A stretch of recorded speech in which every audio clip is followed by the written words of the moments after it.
Abran por favor la Biblia en el libro de Hebreos, capítulo 2, versos 14 al 18. Dice así la palabra de Dios. Así que, por cuanto los hijos participaron de carne y sangre, Él también participó de lo mismo, para destruir por medio de la muerte al que tenía el imperio de la muerte, esto es, al diablo, y librar a todos los que por el temor de la muerte estaban durante toda la vida sujetos a servidumbre. Porque ciertamente no socorrió a los ángeles, sino que socorrió a la descendencia de Abraham, por lo cual debía ser en todo semejante a sus hermanos, para venir a ser misericordioso y fiel sumo sacerdote en lo que a Dios se refiere, para expiar los pecados del pueblo. Pues en cuanto él mismo padeció siendo tentado, es poderoso para socorrer a los que son tentados. Bueno, hoy es el domingo de Pascua, domingo de resurrección, y nos parece que este pasaje tiene mucho que decirnos en cuanto a lo que sucedió allí en la cruz hace casi 2000 años atrás, pero también en cuanto a lo que estamos viviendo en estos días únicos en la historia de la raza humana. Estamos viviendo días que yo no creo que se hayan vivido antes jamás.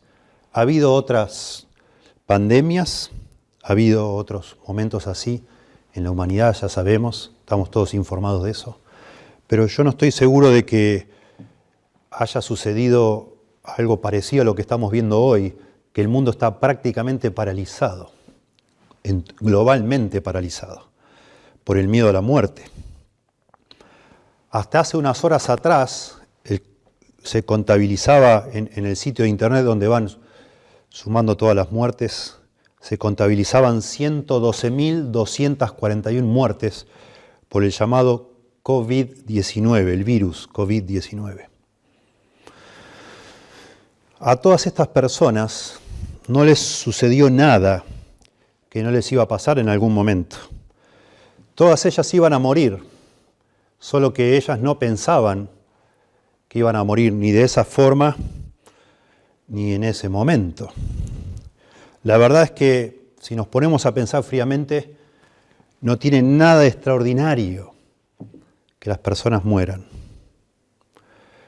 Según el sitio de internet worldmeter.info, en lo que va de este año, ya han muerto en todo el mundo 16.545.066 personas. Impresiona mucho ver ese sitio porque cuenta en tiempo real y el conteo de las muertes agrega una muerte en menos de un segundo. Usted está mirando y en el momento que está mirando se va sumando y sumando y sumando la cantidad de personas que mueren en cada momento. En lo que va del día de hoy, a las 16:45, ya habían muerto 110.292. Es decir, casi, en el día de hoy, en el mundo casi ya han muerto la misma cantidad de personas desde que comenzó esta pandemia del coronavirus. En ese sitio también uno puede ver los nacimientos y va más rápido el conteo de nacimientos que de muertes. Este año, por ejemplo, dice ahí, ya han nacido 39.416.340 personas. Bueno, ahora ya hará en vez de 340, capaz ya hay 500 personas nacidas, desde que yo empecé a hablar con ustedes. En Argentina mueren un promedio de 6.400 personas por semana.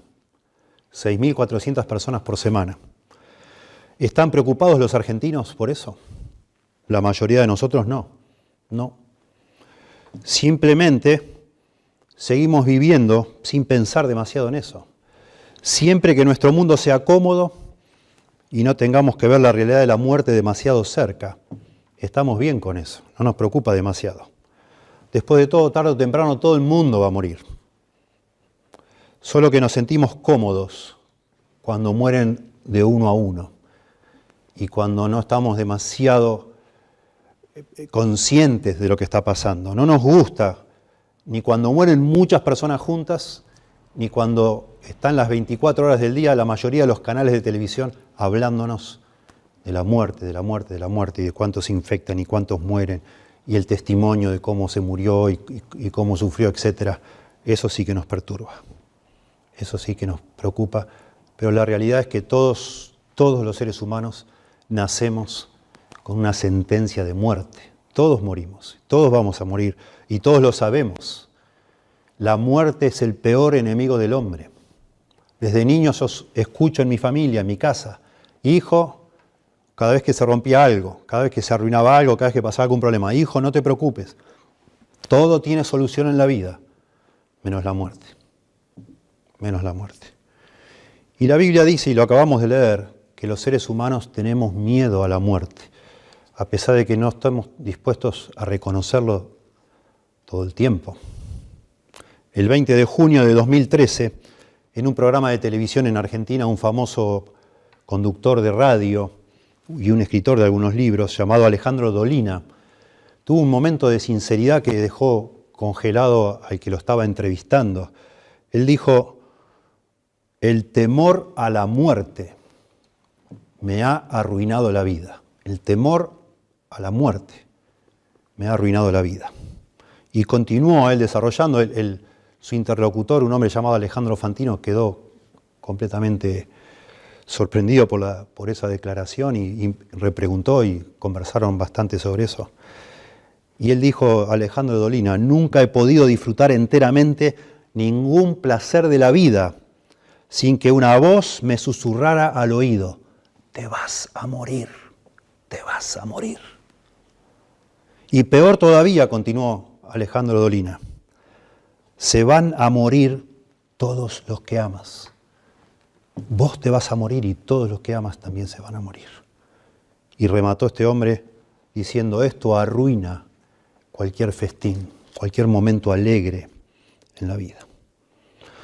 Bueno, el pasaje que acabamos de leer está en el libro de Hebreos, un libro del Nuevo Testamento, que está dirigido a cristianos convertidos del judaísmo, por eso se llama Hebreos, que cuando reciben esta carta, esta epístola, están bajo mucha persecución y están muchos de ellos tentados a negar la fe, a apostatar de la fe por causa de que están siendo amenazados de muerte. Ellos están luchando con el miedo a la muerte. Cristianos están siendo atemorizados ante la realidad de la muerte que los amenaza de una manera muy, muy real y de una manera violenta. Y por eso el escritor de Hebreos, siendo que el tema principal de esta epístola es la superioridad de Cristo como Salvador, como sacerdote, como la persona en la cual se conjugan todas las profecías y promesas y esperanzas que el pueblo judío tuvo en el Antiguo Testamento. El escritor está tratando de exaltar a Cristo como un argumento persuasivo para que sus lectores no apostaten de la fe, no le den la espalda a Jesucristo, sino que sea lo que sea que se venga, confiesen a Cristo y se aferren a Él. Y en esta parte de la carta él venía discutiendo que Jesús es superior a los ángeles, pero ahora empieza de una manera preciosa a desarrollar la importancia crucial que tiene el hecho de que la segunda persona de la Trinidad, el Hijo de Dios, se haya hecho hombre. La necesidad de la encarnación está discutiendo en estos pasajes que leímos. Ese es el énfasis aquí. Era necesario que nuestro Señor Jesucristo, el Salvador, Dios hecho hombre, tomara un cuerpo humano. ¿Para qué? Para poder morir y de esa manera cumplir con la salvación que los seres humanos necesitamos. Pero en toda esta porción que hemos leído, versos 14 al 18 del capítulo 2, se habla mucho sobre la muerte, y por eso la necesidad de la encarnación, pero se habla también sobre el miedo a la muerte, el miedo a la muerte. Y notablemente, si venimos leyendo aquí, enseguida descubrimos que habla de la necesidad de la encarnación y el escritor desarrolla o enumera 5 razones por las cuales era necesario que la segunda persona de la Trinidad, Dios el Hijo, se haga hombre. Noten ustedes, rápidamente. En el verso 14 dice, para destruir. Verso 15, y librar. Verso 17, para venir a ser sumo sacerdote. Para expiar, el verso 17 también. Y finalmente el verso 18, para socorrer. Llama la atención que en 5 oportunidades se desarrolla una cláusula que habla de propósito. Para. 5 veces para. En el contexto de este énfasis en la necesidad de que el Señor Jesucristo se haga hombre, tome la naturaleza humana para morir. Para morir. Lo que este pasaje le dice a los escritores, a los lectores originales de Hebreo y nos dice a nosotros, es que la muerte de Jesucristo nos libra del temor a nuestra propia muerte. La muerte de Jesucristo nos libra del temor a nuestra propia muerte. Al final voy a demostrar que esta es la sentencia o la declaración central de toda esta porción. Y lo hace entonces enfatizando 5 propósitos o 5 razones por las cuales Jesucristo tuvo que tomar un cuerpo humano para morir. En primer lugar, verso 14, Dios el Hijo se hizo hombre, se humanó, se encarnó como un ser humano para morir y así desarmar al diablo, dice aquí. Verso 14, así que por cuanto los hijos participaron de carne y sangre, Él también, está hablando de Jesucristo, Él también participó de lo mismo para destruir por medio de la muerte al que tenía el imperio de la muerte, esto es, al diablo. Este es uno de los pasajes más claros y contundentes sobre la doctrina de la encarnación. Dice aquí que por cuanto los hijos participaron de carne y sangre, los hijos, en los versículos anteriores, verso 10, dice que Él se propuso llevar muchos hijos a la gloria. Son las personas que Él ha venido a rescatar, a salvar. Los hijos participaron de carne y sangre, lo que está diciendo es que las personas a las cuales el Señor Jesús vino a rescatar tienen cuerpos humanos. Y era necesario para que Él pudiera ejercer esa función de rescate, que Él tomara también una naturaleza semejante, de carne y sangre, o sea, una naturaleza humana. Participó de lo mismo, dice acá. Ya ha quedado claro al principio del libro de Hebreos que el Señor Jesucristo es Dios.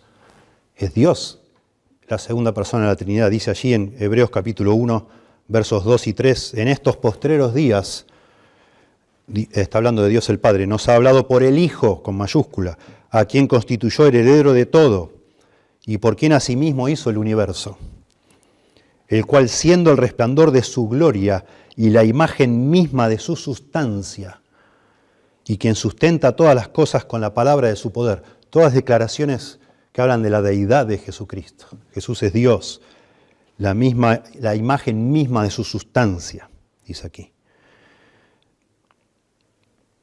Habiendo efectuado la purificación de nuestros pecados por medio de sí mismo, se sentó a la diestra de la majestad en las alturas.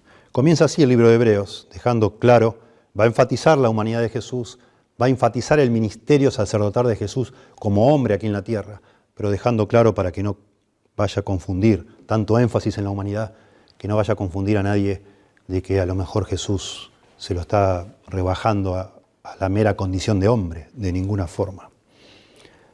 Jesucristo es hombre y es Dios. De manera que tiene dos naturalezas, la naturaleza humana y divina, pero una personalidad. Él no es 50% hombre y 50% Dios, sino que ambas naturalezas, la divina y la humana, se interpenetran, dicen los teólogos, se penetran la una a la otra de tal manera que Él tiene una sola personalidad y Él es perfectamente Dios y perfectamente hombre. Muy lindo la manera hermosa como aquí define esta necesidad de la encarnación. Dice que Él participó. Esta idea de participar es, el Señor Jesucristo se hace hombre no solo porque necesita un cuerpo para poder morir, porque Dios no muere, Dios es inmortal. Necesitaba un cuerpo mortal para poder justamente morir y en su muerte realizar estos 5 propósitos que se nos mencionan aquí. Sino que también parte del propósito de la encarnación es participar, es identificarse relacionarse de una manera que Él viene a ser el representante de la humanidad. Él se hace hombre para Él como hombre, efectuar el rescate en representación de todos los hombres, de los seres humanos, hombres y mujeres, por supuesto. Esto es una identificación doble en un sentido porque por eso también es muy bonito que le llame hijos a los seres humanos que Él vino a salvar. Porque Él se hace hombre identificándose con nosotros y nos rescata, y al rescatarnos nos convierte en sus hijos, dándonos también su identidad. Él toma nuestra identidad de hombres y una vez que nos rescata nos da su identidad y nos hace familia, como dice un poquito antes, a tal punto que no se avergüenza de llamarnos hermanos, hijos de Dios, como Él que es con mayúscula el Hijo de Dios. Y entonces aquí en el verso 14 introduce el primer para, que indica propósito. Así que por cuanto los hijos participaron de carne y sangre, Él también participó de lo mismo, se humanó, para destruir por medio de la muerte al que tenía el imperio de la muerte, esto es al diablo. Está claro que la necesidad de que Jesucristo se haga hombre en este pasaje es por sobre todas las cosas para poder morir. Él nace para morir. Es necesario que Él muera. Y en esa muerte, una de las cosas que logra el Señor Jesucristo es destruir, dice aquí, por medio de la muerte, al diablo, que dice acá tenía el imperio de la muerte. La palabra destruir aquí no significa aniquilar en el sentido de que ya no existe más, sino es la idea de anular legalmente o reducir a la impotencia, esa es la idea, quitarle poder. La Biblia de las Américas dice anuló el poder. Jesucristo por medio de su muerte anuló el poder. Lo hizo impotente a este diablo que tiene el imperio de la muerte, dice acá. De manera que ya Satanás no puede hacer lo que hacía. Cuando dice aquí que Satanás tenía el imperio de la muerte, no significa que Satanás tiene poder para matar personas. La Biblia es clara de principio a fin que el único que tiene potestad de dar la vida y de quitarla es Dios. Por eso Jesús también hablando del temor a la muerte a sus discípulos, anticipando que iban a ser perseguidos, en Mateo 10:28 dice, y no temáis a los que matan el cuerpo, mas el alma no pueden matar. Temed más bien a aquel que puede destruir el alma y el cuerpo en el infierno. Ese es Dios, Dios el Padre. Pero Satanás es el autor del pecado. Y el pecado trajo la muerte a la raza humana. Lo vemos eso en Génesis 3. Y por eso al ser él, Satanás, el tentador, el que induce a la humanidad, a cada ser humano en particular, a pecar, por eso dice acá que tiene el imperio de la muerte. Él es, siendo como es enemigo de Dios, él se enreda y se involucra en procurar que los hombres caigan en pecado y de esa manera merezcan la muerte, y no solo eso, merezcan el juicio después de la muerte. Jesús dice que Satanás es homicida.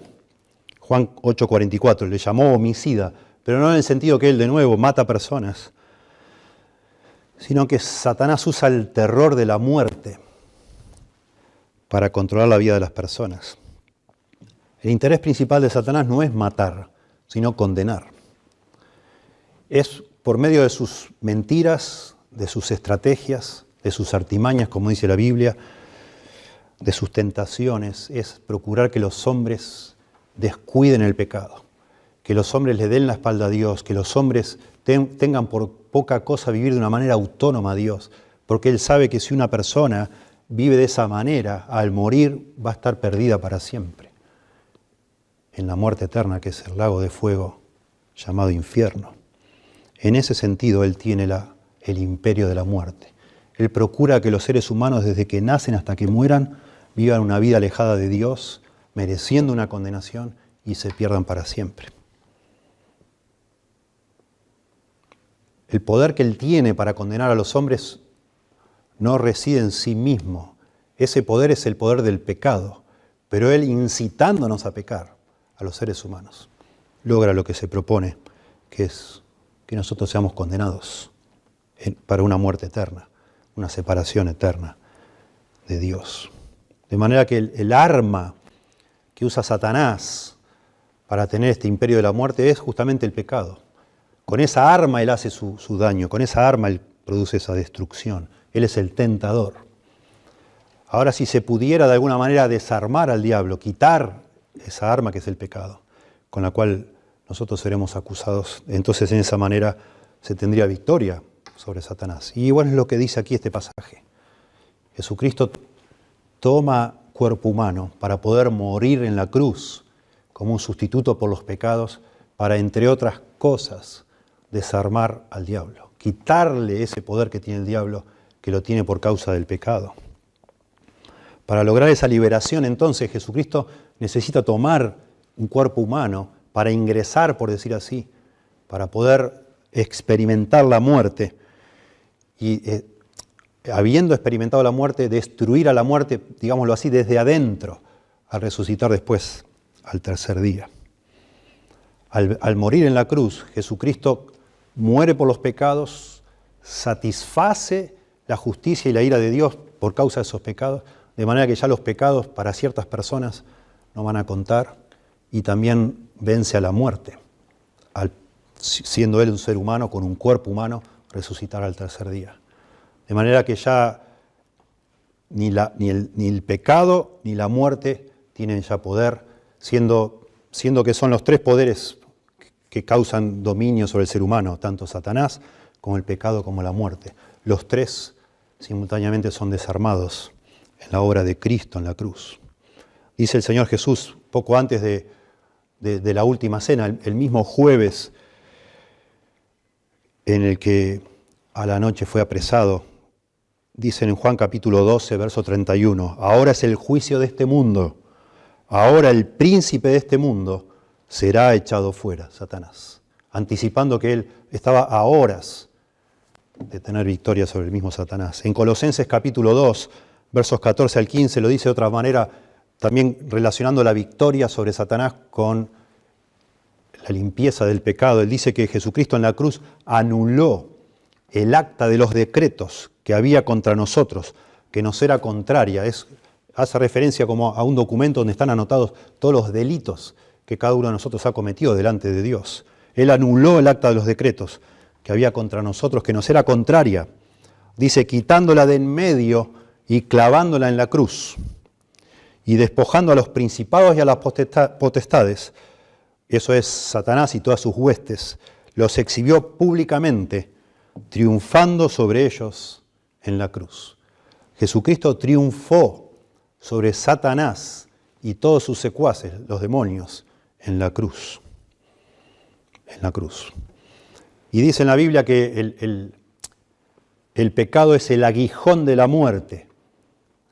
La muerte nos lastima a nosotros por causa de que existe el pecado y por eso existe un juicio después de la muerte. Por eso dice allá en 1 Corintios 15, versos 54 al 56, y cuando esto corruptible, está hablando del cuerpo humano, se haya vestido de incorrupción, la resurrección, y esto mortal se haya vestido de inmortalidad, entonces se cumplirá la palabra que está escrita, sorbida es la muerte en victoria. ¿Dónde está, oh muerte, tu aguijón? ¿Dónde, oh sepulcro, tu victoria? Y aclara el apóstol Pablo, ya que el aguijón de la muerte es el pecado, y el poder del pecado, la ley. El aguijón, el arma que utiliza de alguna manera Satanás teniendo el imperio de la muerte, es el pecado que nos condena. Pero si ese pecado ya ha sido removido por la muerte de Cristo, entonces Satanás ha sido desarmado, aquí se ha destruido, pero se le ha quitado ese poder. Me gusta mucho un libro muy famoso, escrito por John Owen, que habla sobre el valor de la muerte de Cristo. Y él le puso de título La muerte de la muerte en la muerte de Cristo. Al morir Jesucristo, es lo que implica ese nombre, y es lo que dice la Biblia. La muerte, de alguna manera, fue destruida, fue anulada, porque se le quitó ese poder que tenía. Y de esa forma también Satanás. Jesús dice en Juan 1, 1 Juan 3:8, que Él vino para destruir o para deshacer las obras del diablo. Y dice en Apocalipsis 1:18, yo soy el que vivo, dice Jesús, y estuve muerto, mas he aquí que vivo por los siglos de los siglos. y tengo las llaves de la muerte y del Hades. Cuando en Génesis 3 Adán y Eva desobedecen a Dios por la tentación de Satanás, de alguna manera le dan a Satanás el poder de la muerte, en un sentido. Jesús le había dicho que si comiera de ese árbol iba a morir. Satanás lo incita a comer del árbol y entonces se introduce la muerte por causa de Satanás. Bueno, ahora Jesucristo atraviesa la muerte, pero no desobedeciendo a Dios, sino al revés, con una perfecta obediencia y de alguna manera usando imágenes bíblicas, Jesucristo recupera las llaves de la muerte y del Hades. Él tiene victoria sobre la muerte, de manera que ya Satanás no puede ejercer ese dominio como el que tiene el imperio de la muerte. La muerte de Jesucristo entonces nos libra del temor de nuestra propia muerte, en primer lugar, justamente desarmando a Satanás. En segundo lugar, verso 15, Dios el Hijo se hizo hombre para morir y así librarnos del temor a la muerte. Dice aquí, y librar, verso 15, a todos los que por el temor de la muerte estaban durante toda la vida sujetos a servidumbre. Jesucristo vino no solo a destruir las obras del diablo, sino a librarnos, dice acá, de la esclavitud, no solo moral del pecado, porque el que hace pecado es esclavo del pecado, dice Juan 8, sino la esclavitud psicológica, que implica vivir con temor a la muerte. Porque eso es lo que dice aquí, que Él nos libró a todos los que por el temor a la muerte estaban durante toda la vida sujetos a servidumbre, a esclavitud. Cuando uno tiene temores sin saberlo, sin pensarlo, quizás de manera inconsciente, se esclaviza, se deja dominar, se deja manipular por lo que causa esos temores. En este caso, la muerte. La muerte esclaviza a los hombres, en el sentido que produce temor. ¿Nos produce temor? Claro que sí. Cristo se enfrentó a la muerte, no como un esclavo de ella, sino casi como un infiltrado. Jesucristo toma cuerpo humano y se hace matar. Él se entrega a morir en ese momento que parecía justamente lo contrario de lo que estaba pasando realmente. Parecía que estaba completamente siendo destruido, anulado toda la obra que Él había venido a hacer a este mundo. En realidad ese era el momento culminante. Él era necesario. Jesús iba avisando antes, me es necesario padecer muchas cosas de los líderes religiosos en Jerusalén y ser muerto y resucitar al tercer día. Era necesario que Jesucristo muriera, y de manera que Él no es atrapado por la muerte como una víctima de la muerte, sino como un asaltante, un hombre que se entrega a morir y atraviesa, por decir así, la muerte, entra en el ámbito de la muerte. Una vez que Él muere en la cruz, antes de resucitar, Él de alguna manera desciende, por decir así, a las oscuridades de la muerte, pero sale de allí victorioso, con un cuerpo humano, siendo el primer ser humano que logra vencer la muerte y se constituye así en el prototipo para los que pueden venir después de Él y conseguir esa victoria que Él conquista para nosotros por medio de su propia muerte. Al resucitar, al tener un cuerpo de carne y hueso resucitado, Él se constituye, ya no en una ilusión, una esperanza, una esperanza media romántica, oh, qué lindo sería, qué hermoso sería, si después de morir pudiéramos nosotros continuar viviendo de alguna de otra forma. Bueno, Jesucristo al tercer día resucita y está con personas y come y bebe y se deja tocar y nos muestra como un modelo otra vez, como unas primicias, dice la Biblia, de que ahora el ser humano puede vencer la muerte, porque ella lo ha hecho.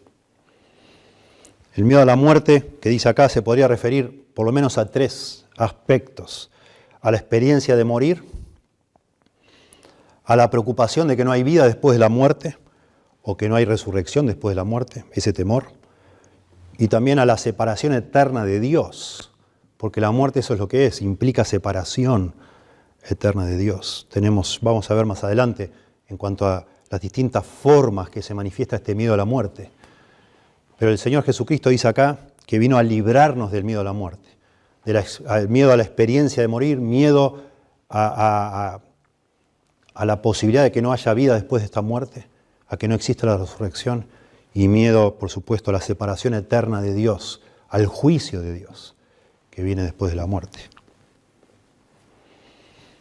Dice el apóstol Pablo allá en 2 Timoteo 1:10 que el Señor Jesucristo abolió la muerte y sacó a la luz la vida y la inmortalidad.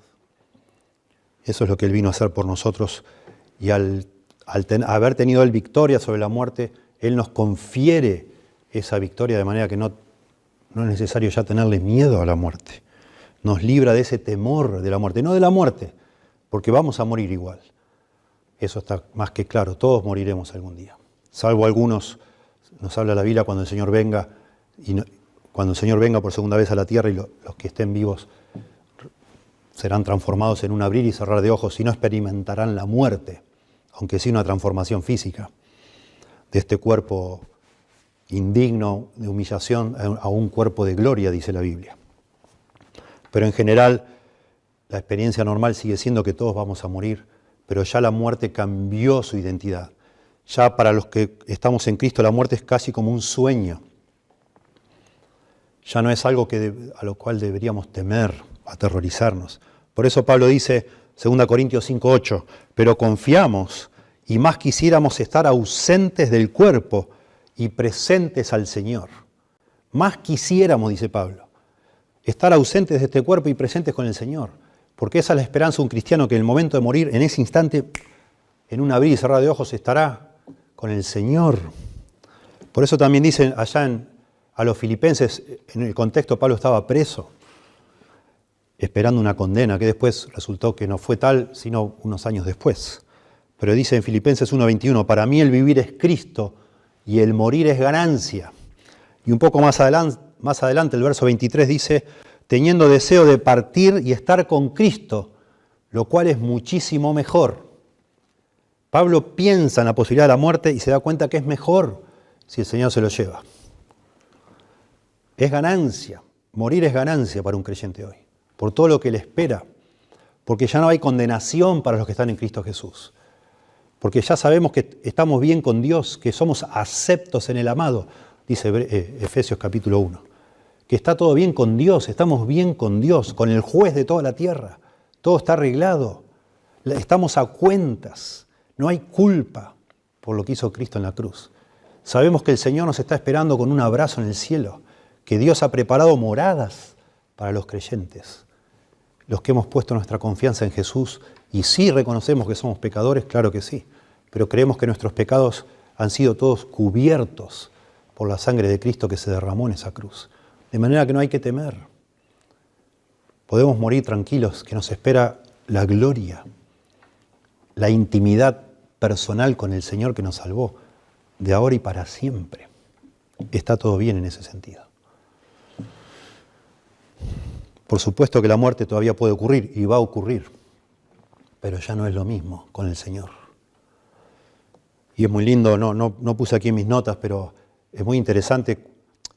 Hay gente que ya lo ha registrado en muchísimos documentos, todas las inscripciones en las catacumbas romanas de los cristianos a medida que morían allí, perseguidos, por supuesto, por los emperadores. Las inscripciones que iban poniendo en las paredes, en las piedras de cada una de esos ataúdes, todas mostrando esperanza, gozo, todos, la esperanza gloriosa al que nos amó el Señor Jesucristo. En tercer lugar, aquí en el contexto de este énfasis en la encarnación de Jesús para morir, en tercer lugar se nos dice acá el verso 16 y parte del 17, Dios el Hijo se hizo hombre, no solo verso 14 para desarmar al diablo, no solo verso 15 para librarnos del temor a la muerte, sino en tercer lugar, versos 16 y 17, Dios el Hijo se hizo hombre para morir y así ser nuestro representante delante de Dios el Padre. Al morir Jesucristo en la cruz, o al hacerse hombre y morir en la cruz, Jesucristo también se constituye nuestro perfecto sumo sacerdote, alguien que nos representa delante de Dios. Por eso dice, Verso 16, porque ciertamente no socorrió a los ángeles, sino que socorrió a la descendencia de Abraham, por lo cual debía ser en todo semejante a sus hermanos, para venir a ser misericordioso y fiel sumo sacerdote en lo que a Dios se refiere. Bueno, en esta versión de la Biblia que estoy leyendo, han escogido traducir el verbo aquí, socorrió. No socorrió a los ángeles, sino que socorrió a la descendencia de Abraham. El verbo que se usa allí literalmente significa aferrarse fuertemente o apropiarse, es agarrar de la mano.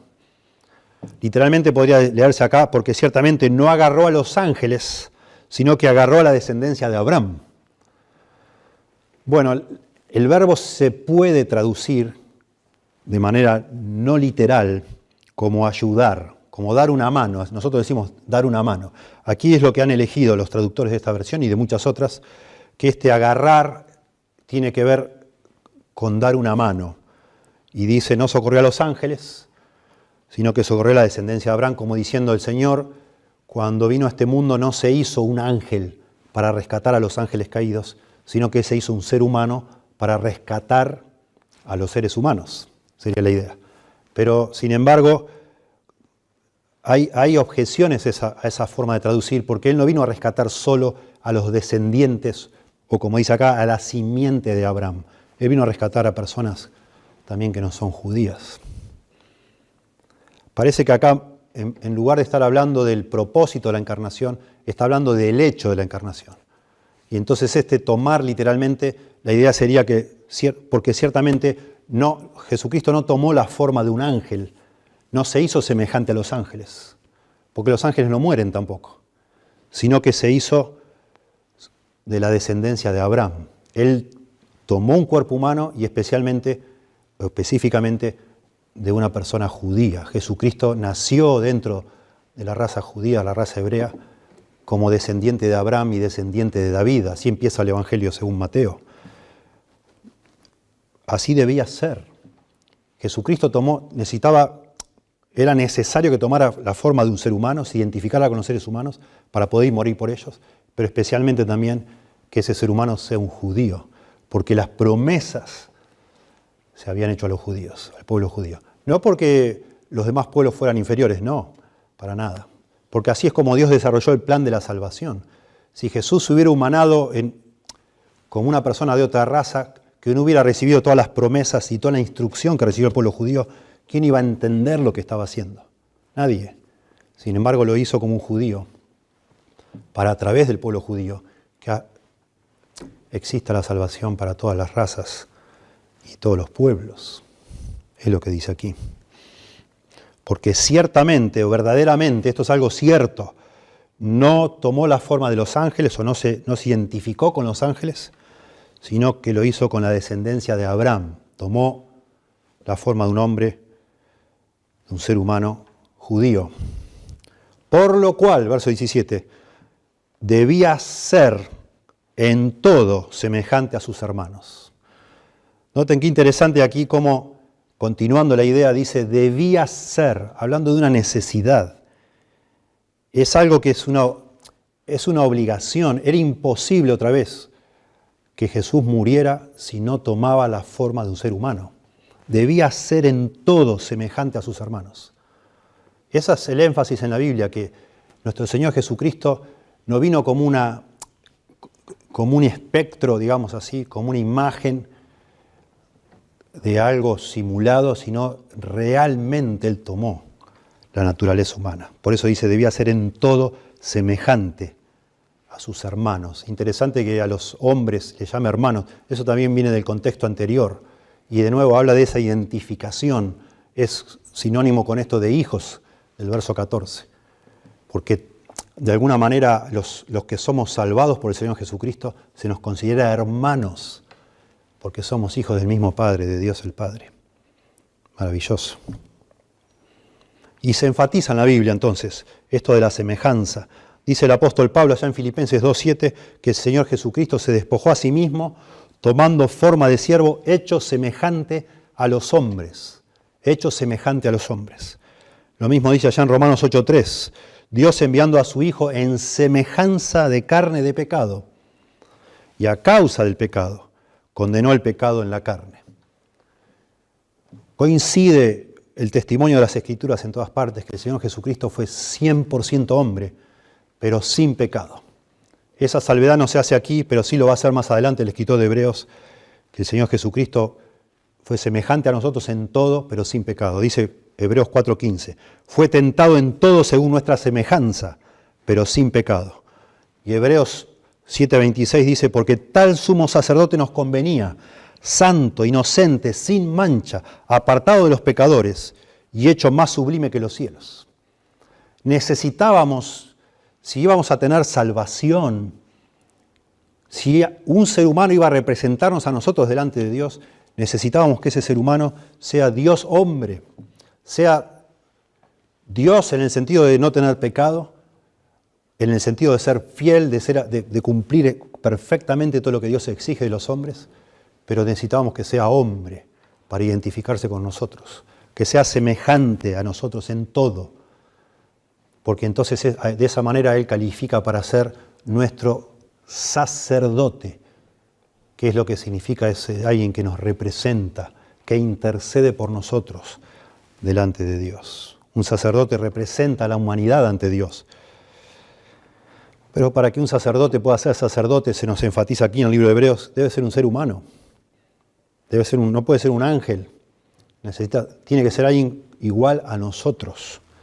Y por eso también el énfasis aquí, en esta parte de lo que estamos estudiando, en que sea de la simiente de Abraham, de la descendencia de Abraham, simiente literalmente dice acá, porque para ser sumo sacerdote, como dice aquí, tenía que ser del pueblo judío. Y esto es una referencia, por supuesto, a las tradiciones ceremoniales de los judíos que vamos a ver en un momento. Acá dice que este sumo sacerdote, estamos en el verso 17, por lo cual debía ser en todo semejante a sus hermanos, para venir a ser misericordioso y fiel sumo sacerdote en lo que a Dios se refiere. Al hacerse hombre, no solo Jesucristo teniendo un cuerpo humano puede morir por los hombres, los seres humanos, sino que también puede representarnos a nosotros delante de Dios y ser sumo sacerdote, pero no uno cualquiera, no uno cualquiera. El mejor de todos, el máximo sumo sacerdote, eso lo va a desarrollar después el libro de Hebreos. Como ninguno jamás hubo antes ni va a haber jamás otro. Alguien que es misericordioso y fiel sumo sacerdote. Y aquí está enfático el asunto de que es misericordioso. Este Señor Jesucristo, al tomar el cuerpo humano y ser semejante a nosotros en todo, puede ser misericordioso con los seres humanos. Y eso es una de las virtudes que más lo ha caracterizado durante su ministerio terrenal, su misericordia. Todas las personas que se acercaron a Él encontraron en Él misericordia, compasión. Todos encontraron en Él esa sensibilidad que se identifica con el que sufre. Así es el Señor Jesucristo, como sumo sacerdote que intercede entre el hombre y Dios, hacia los hombres es misericordioso y hacia Dios es fiel. Por eso se dice acá, fiel en lo que a Dios se refiere. Delante de Dios Él cumple perfectamente lo que Dios exige. Es fiel. Muy interesante que en ambos sentidos eso se ve como en ningún otro lado del ministerio de Jesucristo en la cruz, muriendo allí por los pecados, teniendo misericordia. Padre, perdónalos porque no saben lo que hacen, y siendo fiel a Dios, pues en ningún momento, a pesar de todas las tentaciones que tuvo de abandonar el camino a la cruz, en ningún momento cedió y estuvo allí haciendo lo que debía hacer, siendo Él el sacrificio. Misericordioso y fiel. Su vida entera estuvo marcada por la fidelidad a Dios y su final en la cruz, ni hablar, por misericordia y fidelidad. Por eso, de nuevo, todo esto tiene, ahora lo vamos a ver al final, conectando de nuevo con el miedo a la muerte. Todo esto que estamos diciendo tiene mucho y todo que ver con el miedo a la muerte. Porque Jesús toma un cuerpo humano, Dios el Hijo toma un cuerpo humano para poder morir, y en esa muerte en la cruz desarma al diablo, que es el que de alguna manera utiliza la muerte para controlarnos y manipularnos. Nos libera del temor a la muerte. En tercer lugar, como hemos visto acá, se constituye nuestro representante misericordioso y fiel delante de Dios. En cuarto lugar, el cuarto verso 17 al final, para expiar los pecados del pueblo. Para expiar los pecados del pueblo. Y acá entendemos por qué usó la imagen del sumo sacerdote, que es la primera vez que aparece en Hebreos y luego la va a ir desarrollando más. Porque el sumo sacerdote lo que hacía, había varios sacerdotes en Israel, pero el sumo sacerdote principalmente era el único capaz, el día de la expiación, del Yom Kippur, él era el que entrar en el lugar santísimo y derramar la sangre del chivo expiatorio, así se llamaba.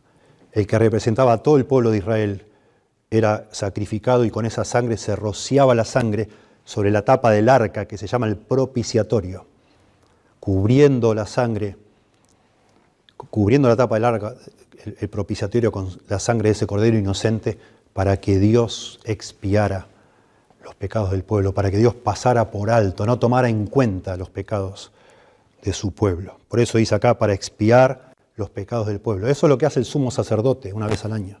Expía los pecados del pueblo.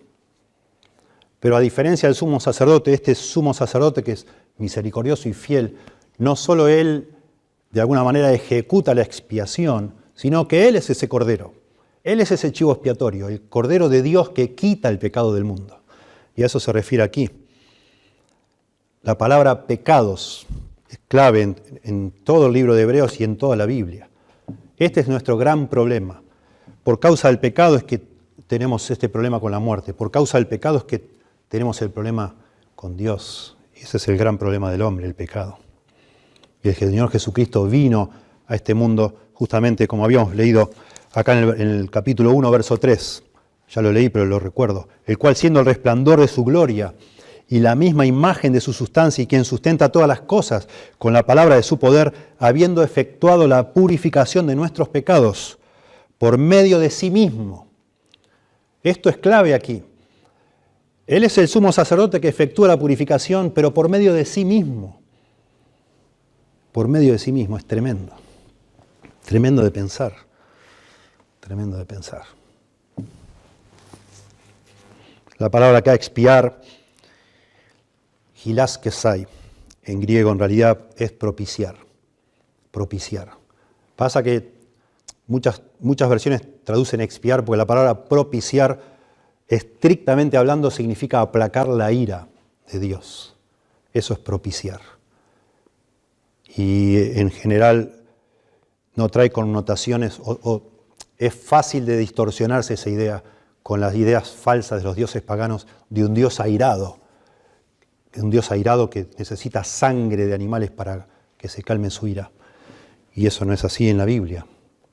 Y si lo fuera, si esa imagen fuera precisa, no lo es, pero si lo fuera, la diferencia con los dioses paganos es que los animales en realidad no calman la ira de Dios, sino que lo único que calma la ira de Dios es la muerte de su Hijo Jesucristo. Es Él mismo el que muere para satisfacer las demandas de su justicia.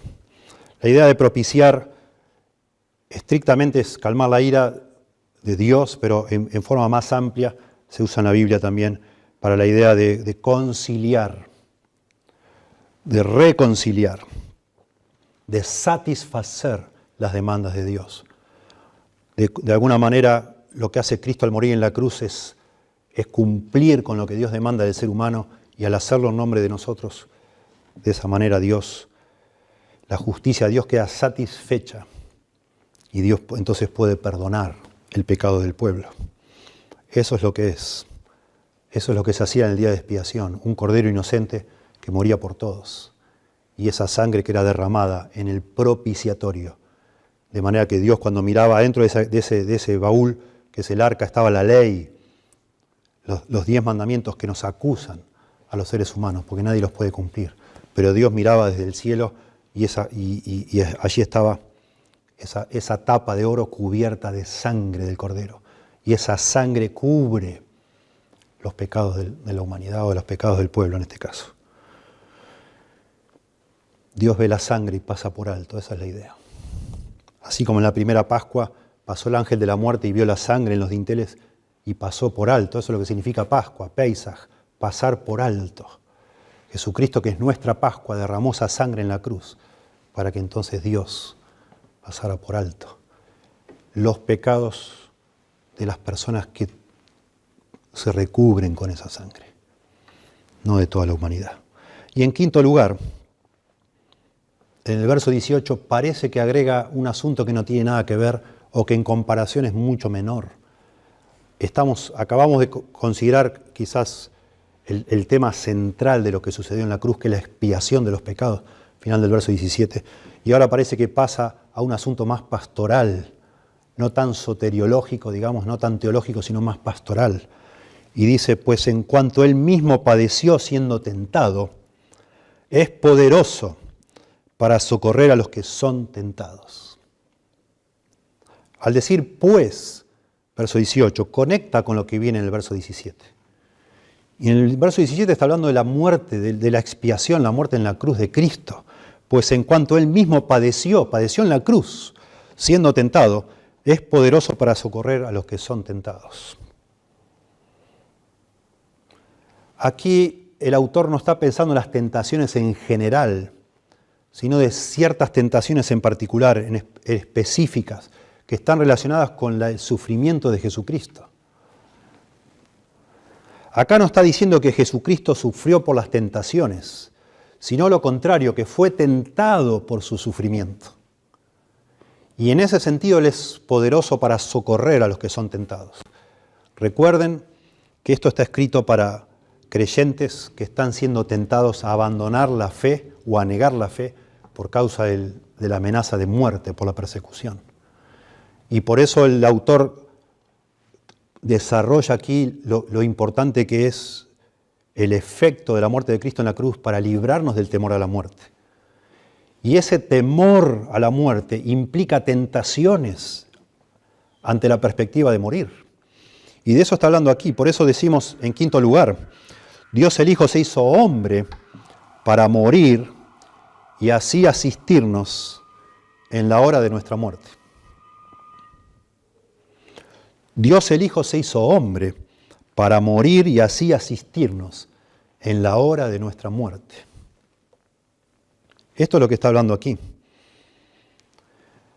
Se está centrando en la manera particular en la que Jesús puede simpatizar con nosotros, puede identificarse con nosotros, porque Él pasó por todas las tentaciones que están relacionadas con la cercanía de la muerte, con el momento de la muerte.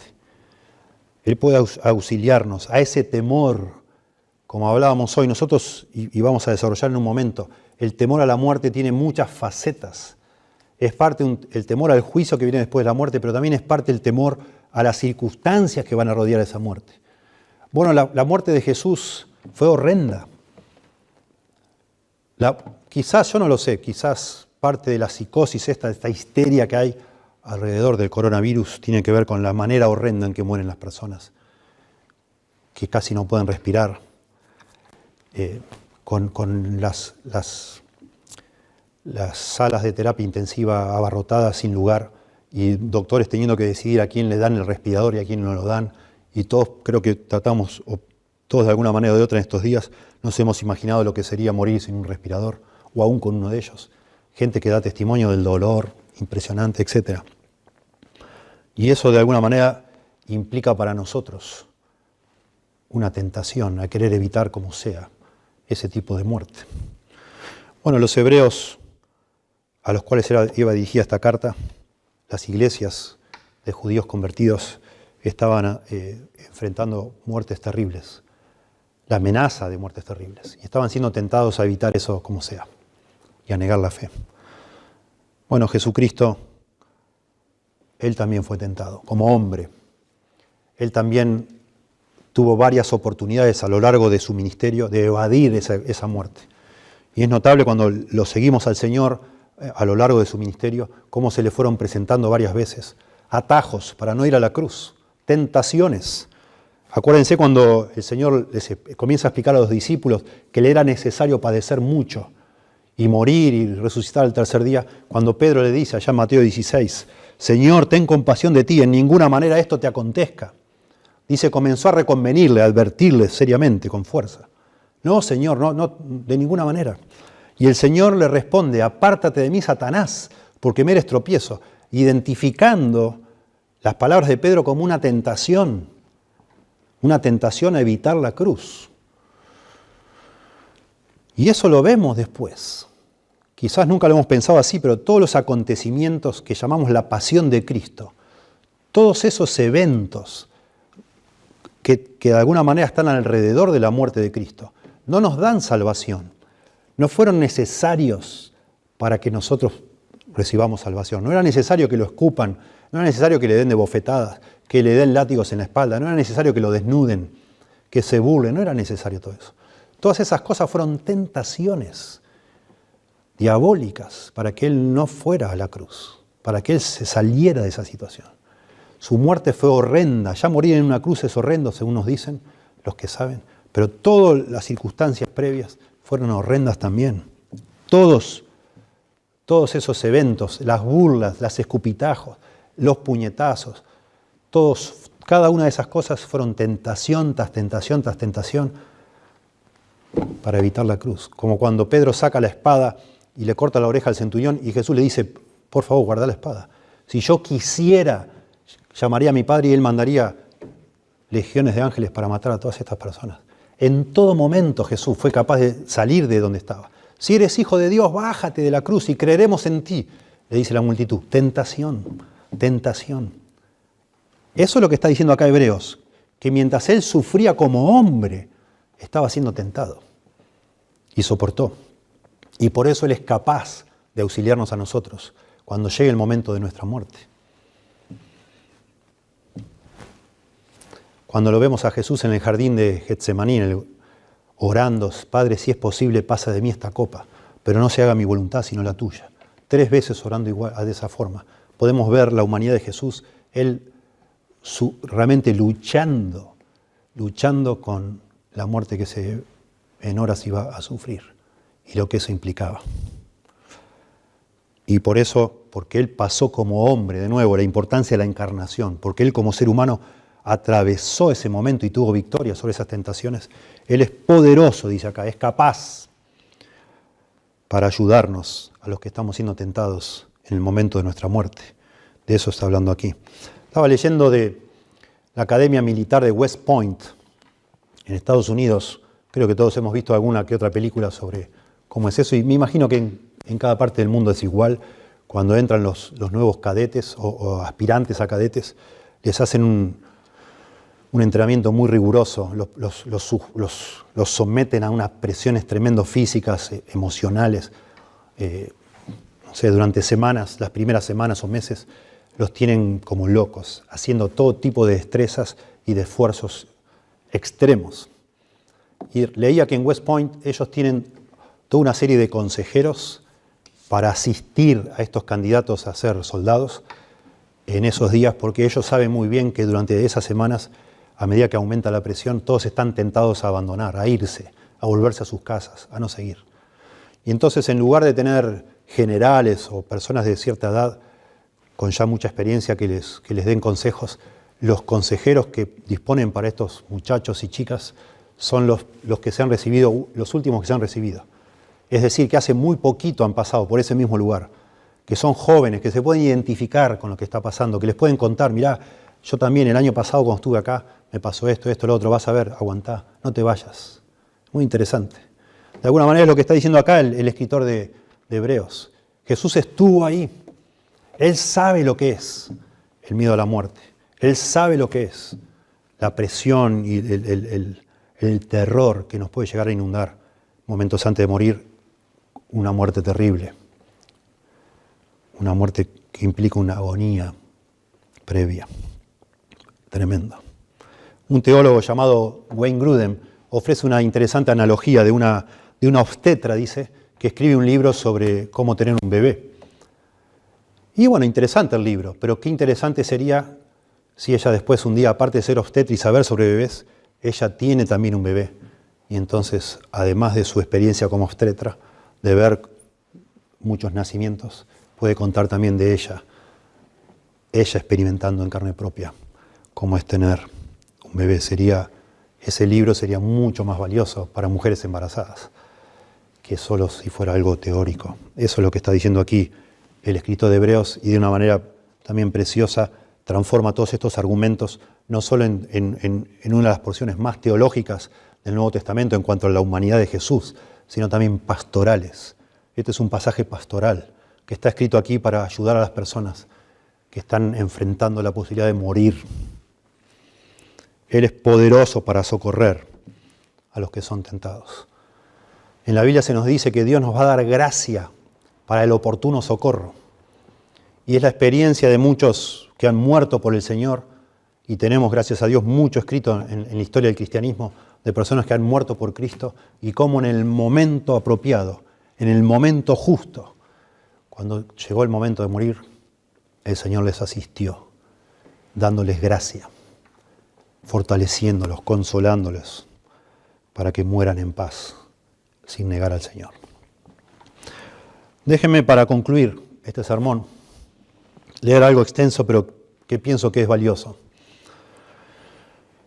En un libro que se publicó en 1976, escrito por el psicólogo Robert Neal, llamado The Art of Dying, el arte de morir. Este señor Robert Neal, en la mitad del libro más o menos, y en la mayoría del libro, analiza, discute el miedo a la muerte. Y él de alguna manera enumera 9 clases distintas de miedos a la muerte y los clasifica en 3 categorías. Pero antes dice lo siguiente, y me parecía que era interesante, de nuevo pensando en cada uno de ustedes que escucha, que a lo mejor usted dice, bueno, pero yo no tengo miedo a la muerte. Yo lo he escuchado tantas veces. Escuche, por favor. Quizás usted sí le tiene miedo a la muerte. A propósito, antes de continuar, gracias a Dios que todos tenemos miedo a la muerte. Gracias a Dios. Eso de alguna manera también tiene su lado positivo, si no muchas más personas atentarían contra su propia vida de lo que lo hacen. Es una protección también para nosotros, para preservar nuestra vida, que no nos guste la muerte. Gracias a Dios por eso. Pero cuando hablamos acá del miedo a la muerte, estamos hablando en el contexto aquí de Hebreos de ese miedo que nos paraliza, que nos esclaviza, que nos controla.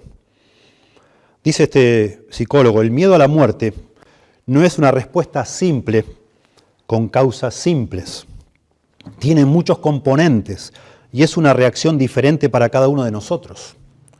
Está conformado por factores tales como la edad y el estado de salud física, los antecedentes familiares, sociales y religiosos y el grado de madurez psicológica. Los eventos del día pueden influir en el grado de miedo, como un individuo describió, dice él, y leo.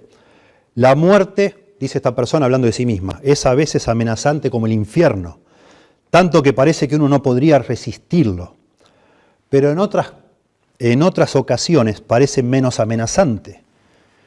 Esto parece estar relacionado con lo que siento por mí mismo, dice este testimonio. Ha sido una buena semana, la vida ha sido buena conmigo las últimas semanas, y hoy ha sido un buen día. Por lo tanto, la muerte de alguna manera me parece menos amenazante esta noche. Sin embargo, dice esta persona, no puedo garantizar que lo mismo será cierto mañana o al día siguiente. Interesante, este psicólogo que nos va a hablar del miedo a la muerte dice que ninguno de nosotros podríamos decir, yo no tengo miedo a la muerte. Bueno, hoy quizás no, pero probablemente dentro de unos meses te angustia. Entonces dice él que sacando aparte que nos podemos estar autoengañando, y eso es lo que hacemos muchas veces, tratando de no pensar en la muerte, y entonces nos creemos que no tenemos miedo a la muerte, porque en realidad evitamos pensar en ella. Entonces dice, de nuevo, enumera 9 razones por las cuales tenemos miedo a la muerte, divididas en 3 categorías y 3 razones en cada categoría. Primero dice por lo que sucede después de la muerte. Tenemos miedo a lo que pueda suceder después de la muerte. Primera categoría. Segunda categoría, tenemos miedo con lo relacionado con el proceso de la muerte. Y en tercer lugar, tenemos miedo a la muerte como la pérdida de la vida, por las pérdidas que eso implica. Entonces, en primer lugar, el miedo por lo que sucede después de la muerte. En primer lugar, dice él, temor a qué va a suceder con nuestro cuerpo, el destino del cuerpo. La imagen de un cuerpo podrido y en descomposición no es agradable y desarrolla todo esto. ¿Qué va a suceder con nuestro cuerpo? Y personas que prefieren cremarse y personas que deciden o piden que se los embalsame, etcétera, etcétera. En segundo lugar, el miedo al juicio. Discute este hombre sorprendentemente que esta es una creencia universal y dice él que ni el agnóstico o el ateo contemporáneo tampoco están necesariamente libres de este temor. Todos de alguna manera o de otra, y eso es lo que la Biblia dice, nuestra conciencia nos acusa. Dios nos ha creado con algo llamado conciencia que nos da a nosotros la certeza interna de que algo no está bien, que vamos a tener que dar cuentas y que eso no vamos a estar bien parados. Somos culpables. Los seres humanos sabemos que somos culpables. Sabemos que Dios existe, aunque lo negamos voluntariamente. Todos sabemos que Dios existe. Y todos sabemos que Dios ve lo que hacemos y que no está bien lo que hacemos delante de Dios. Y en tercer lugar, dice este hombre, miedo a lo desconocido. Y cita testimonios en cada una de estas categorías. Y uno de estos testimonios dice, temo a la muerte porque nunca la he pasado y no puedo entenderla, porque es una separación de todo lo que me es familiar, dice esta persona. Y entonces se enumera ahora 3 tipos de miedo a la muerte o fuentes de miedo a la muerte relacionados con el proceso de morir también. Hay personas que tienen miedo al dolor que conlleva la muerte. Un individuo lo expresó así simplemente, muerte es igual a dolor y entonces es igual a miedo, porque me da miedo. Morir puede ser doloroso, claro que sí. Y los avances científicos, las drogas modernas, no siempre son efectivas, y lo sabemos. En segundo lugar, miedo a la indignidad. A estar en una cama, en un hospital, sin maquillaje, desarreglado, maloliente, pasando vergüenza, dejando que personas desconocidas me estén viendo, etcétera, etcétera. Miedo a la indignidad. En tercer lugar, miedo a ser una carga. Pocos de nosotros moriremos por accidente, dice este hombre, y la medicina moderna es capaz de prolongar nuestra muerte mucho, más de lo que antes se lograba. Y en la tercera categoría, habla del temor a la muerte como la pérdida de la vida. Y aquí entran, en primer lugar, el temor a la pérdida del control o del dominio. Dice, cuando te estás muriendo, casi no tienes control. Hay una vulnerabilidad increíble y eso da miedo. En segundo lugar, temor al estado incompleto y el fracaso. En este sentido sería el anverso al amor a la vida, el temor a la muerte. Los hombres quieren terminar su vida vocacional, las mujeres quieren ver crecer a sus hijos, ver a sus nietos, conocer, etc. Cuando pienso en la muerte, dice alguien, para mí me enfado porque hay tantas cosas que no habré terminado, que no habré probado, que no habré experimentado y aprendido. Tenemos objetivos que alcanzar, pero la muerte no los respeta. Tememos porque destruye la oportunidad. Y finalmente, dentro de esta categoría del temor a la muerte como la pérdida de la vida, tememos a la muerte porque significa separación. Y dice un testimonio, cuando pienso en mi propia muerte, la temo por la separación de mi familia y amigos. Muy interesante esto para hacernos pensar en el temor a la muerte, que tiene tantas manifestaciones distintas, pero sobre todo para pensar en Jesucristo. Yo digo que la muerte de Jesucristo en la cruz nos quita el temor a nuestra propia muerte. Y entonces pensando en todas estas 9 categorías que no tenemos tiempo de enumerar, me pregunto, ¿cómo quita de nosotros Jesucristo el temor a la muerte? Y bueno, fácilmente lo podemos responder o haciendo referencia a lo que acabamos de estudiar juntos acá en Hebreos 2, o sencillamente pensar, bueno, a lo que sucede después de la muerte, y es el comienzo de la vida eterna, la vida más hermosa que hay, por fin sin pecado, sin dolores, sin sufrimiento. Es un abrir y cerrar de ojos, es ser revestido de algo nuevo, dice la Biblia. No seremos desnudados, sino revestidos. Es algo muchísimo mejor. Temor relacionado con el proceso de morir. Y por eso me pareció interesante leer esto. Y a eso se refiere aquí en Hebreos, en esta nota que parece un apéndice en el verso 18, en algo pastoral. No solo el Señor quita el miedo a la muerte en el sentido que vendrá después, porque ya no hay pecado, ya no hay condenación, hemos sido justificados delante de Dios, sino que también nos quita el temor a cómo va a ser las circunstancias. ¿Tendré miedo o no tendré miedo? El Señor promete socorrernos, porque Él fue tentado y Él nos va a ayudar en esa tentación, a los temores que podamos tener en el proceso de la muerte, el miedo a ser una carga, la indignidad, etcétera, etcétera. El Señor estará ayudándonos allí también. Y finalmente, cuando vemos el temor a la muerte como la pérdida de la vida, como el fracaso, dejar algo incompleto, el separarnos de los seres queridos. Bueno, en la Biblia es tan evidente que en el cielo hay una multitud incontable de todos los redimidos por el Señor y que ir al cielo va a ser un momento de reunión con personas queridas, por la gracia y misericordia de Dios. Va a ser ganancia en todo sentido y vamos a comenzar una relación eterna que ya tenemos, pero vamos a disfrutar. Para nosotros que somos cristianos, Dios nos ha dado un nuevo corazón de tal manera que para nosotros hoy, todos los cristianos, para nosotros pensar en Dios es precioso, conocer a Dios es algo precioso.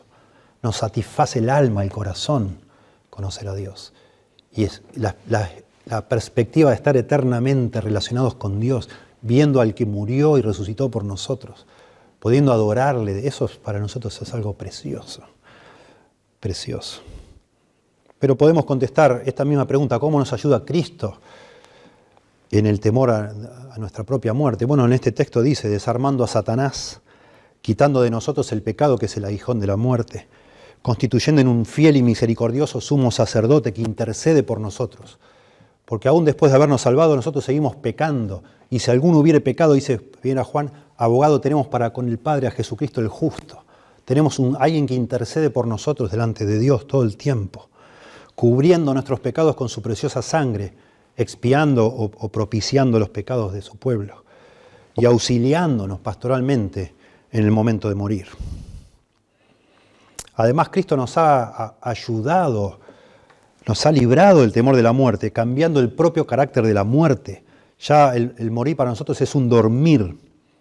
Todo aquel que vive, dice Jesucristo, le dice a Marta, todo aquel que vive y cree en mí, no morirá eternamente. Ya la muerte no es lo mismo. Gracias a Dios. La gente dice todo el tiempo, y especialmente en momentos como este, ¿dónde está Dios? ¿Por qué no hace algo? Y la Biblia nos dice que Él ya ha hecho todo. Él ya ha hecho todo. Él ha entrado a este mundo. Él ha cambiado, Él ha caminado a través del polvo. Él ha estado con personas miserables. Él ha comido. Él ha llorado con los seres humanos. Él ha acompañado, Él ha estado, Él ha sentido lo que es ser un hombre y ha compartido las penas y dolores de los seres humanos. ¡Qué maravilla! Él ha tomado las espinas que le afligieron allí antes de la cruz. Él abrió un día los brazos para ser clavados en una cruz de madera y Él resucitó al tercer día para entonces poder darnos a nosotros compartir con nosotros esa victoria sobre el pecado y sobre la muerte. Eso es lo que ha hecho Dios, la obra redentora en la cruz por medio de Jesucristo. Eso ha hecho todo, eso es todo lo que necesitamos. Eso es lo que ha hecho Dios. El problema no es ya qué hace Dios, sino ahora es qué haces vos, qué hago yo, qué hacemos nosotros con lo que Dios hizo. Él ya se hizo uno de nosotros para sufrir por nosotros. Él tomó nuestra naturaleza, se hizo semejante a nosotros para poder morir por nosotros. Y es para poder desarmar a la muerte, para que la muerte ya no nos esclavice. Él ya lo hizo. Él ya lo hizo. Déjenme terminar de alguna manera exhortándoles de una manera fuerte, porque lo merece. Primero, siempre me imagino que personas que escuchan esto, mayormente que necesitan al Salvador, son personas que creen que son cristianas. Déjeme decirle, si usted es uno de esos cristianos de nombre, si usted tiene miedo a la muerte, probablemente usted no sea un cristiano. Probablemente usted solamente cree de labios para afuera, pero no de corazón. Si realmente pensar en su propia muerte le causa terror, es posible que usted no sea un hijo de Dios, que usted no haya abrazado de corazón la obra de Cristo en la cruz como suficiente para su propia alma. Por favor, considere eso. Y si usted no es un creyente, a lo mejor entró aquí a mirar, no sé, por curiosidad o alguien le recomendó.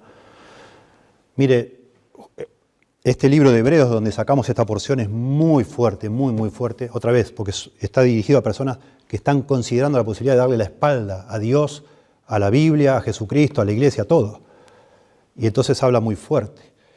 Justo antes de esto que acabamos de explicar en el capítulo 2, verso 3, dice, ¿cómo escaparemos si descuidamos una salvación tan grande? Porque viene desarrollando y explicando que esto que ha hecho Dios por nosotros es algo demasiado grande. Y pregunta, ¿cómo escaparemos si descuidamos una salvación tan grande? Mire, antes de que viniera Jesús al mundo ya estábamos condenados por causa de nuestro pecado. Porque lo merecemos, porque hemos transgredido sistemáticamente la ley de Dios, las normas de Dios en este que es el mundo de Dios. No le hemos hecho caso. Hemos vivido como si Dios no existiera, a nuestra manera, de manera autónoma. Y eso nos condena para una perdición eterna.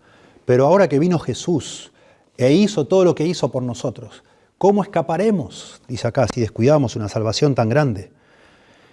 Y entonces comienza el capítulo 3 y 4 a hablar de un corazón malvado que se endurece y se endurece por causa del pecado y se endurece a tal punto que se enoja con Dios, cuando en realidad el problema está en nosotros mismos. Y unas personas que se alejan del Dios vivo para hacer lo que ellos quieren, y eso es algo terrible, dice aquí. Véalo usted, el capítulo 3. Y continúa y hablando de maldiciones y maldiciones que vienen a las personas por descuidar la salvación de Dios. Dice el libro de Hebreos que a los que descuidan todo esto que Dios hizo, ya sabiéndolo, habiéndolo escuchado y no les importa, dice que les espera una horrenda expectación de juicio y de hervor de fuego que ha de devorar a los adversarios. Horrenda expectación de juicio. Porque un poquito más adelante dice, horrenda cosa es caer en manos del Dios vivo. Estoy hablando del capítulo 10 de Hebreos. Y después dice, porque Dios es un fuego consumidor. No se juega con Dios, Dios existe. Ojo con confundir la paciencia y la misericordia de Dios con debilidad. Con debilidad. Por eso insiste 3 veces este libro. Si oyereis hoy su voz, no endurezcáis vuestro corazón. Quizás esta sea la última oportunidad que Dios le está dando a usted de pensar en su muerte. Todo esto que está pasando es algo único. Yo no sé, realmente no entiendo cómo llegamos a este punto de paralizar el mundo por la muerte de 100.000 personas, cuando de nuevo mueren muchos más cada día en el mundo. Pero ya hace cientos de años que viene pasando eso. Pero de pronto es una bendición que estemos todos paralizados, porque al final de cuentas lo que más vale en este mundo no es su cuerpo, sino su alma. Y esta no es la única vida que hay. Y cuando usted se muere y yo me muero, se va a decidir si usted va a ir al cielo para siempre con Dios porque sus pecados han sido perdonados, o estará en el infierno para siempre condenado. Y el único lugar donde se puede decidir si uno va a ir al cielo o al infierno es aquí en la tierra. Y lo que decide si uno va al cielo o al infierno es, como dice de nuevo Primera Juan, el que tiene al Hijo tiene la vida eterna. El que no tiene al Hijo de Dios no tiene la vida. Usted necesita un Salvador para ir al cielo. Usted no va a ir al cielo por sus propios medios, porque no hay justo ni a un uno, y no es por obras para que nadie se gloríe. La única manera de que usted tenga la certeza de que si muere va a estar para siempre con el Señor es si Él es su Salvador. Si esa muerte, esa sangre que Él derramó en la cruz para cubrir sus pecados, se ha aplicado a su alma. Y eso solo se puede hacer si usted se entrega a Dios, si usted se arrepiente y habla con Dios y quebrantado le dice, Señor, perdón, Señor, perdóname, soy un pecador, una pecadora. Merezco el castigo que tú has determinado para mí, pero creo que Jesucristo lo recibió por mí. Por favor, Señor, te ruego que la sangre de Jesucristo me limpie de mis pecados. Si oyeres hoy su voz, no endurezcáis vuestro corazón. Y a los que somos creyentes, puede ser que tengamos algo de miedo a la muerte, especialmente a las circunstancias.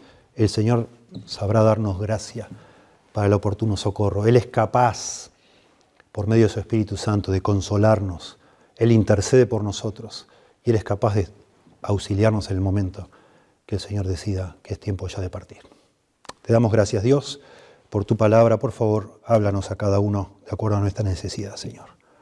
Le agradecemos mucho por la obra de Cristo en la cruz. En el nombre de Jesús. Amén.